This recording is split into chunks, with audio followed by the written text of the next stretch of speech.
My father had three great passions in life: news, Oklahoma, and the University of Oklahoma football team. And the priority of those passions changed depending on what the news story was or if it was football season or not. Dad loved being from Oklahoma. He was very proud to say that he was an Okie and that he was from Bartlesville. And in 1952, entered the University of Oklahoma as a freshman. Now, during that first week, he met somebody who would change the trajectory of his life. And that was my godfather and uncle, John Campbell, who's the son of O.B. Campbell, another member of the Oklahoma Journalism Hall of Fame. And Uncle John somehow pushed Dad from acting to journalism. And Dad got a hold of it and fell in love with it.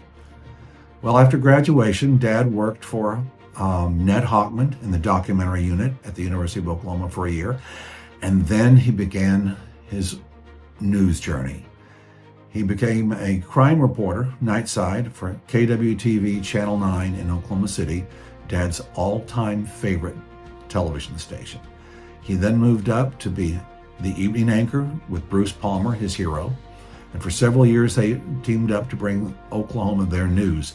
Dad went back to anchoring, but he knew he wanted to do something different. And that opportunity came in 1966 when WTTG, Channel 5, a Metro Media Company, decided to create the first independent newscast in the Washington, Baltimore area. They would have no support from the network. Everything would have to be generated by them. Well, Dad interviewed, and he was a charming man, talked his way into the job. Well, Dad went on to hire an amazing group of people. Two of them included a young Connie Chung as his assistant and Maury Povich to host a talk show at noon. Well, Dad they went on the air, and in 6 weeks, Channel 5's 10 o'clock newscast became the #1 newscast in the Washington, D.C. area. And then came the opportunity that he'd been waiting for 20 years. Channel 9 in Oklahoma City in the late 70s needed a news director. And Dad jumped on that chance. He loved Channel 9. He loved Oklahoma City. And so he came home, and he was the news director for 3 years. One of the people he hired was a young Mike Betcher, who was doing radio. And Mike, of course, is in the Hall of Fame now. And Dad was in Oklahoma City, and then came the opportunity of a lifetime. A group of men that he had worked with in New York in the early 70s were getting together to start the first 24-hour news network. And a maverick television pioneer by the name of Ted Turner was going to fund it.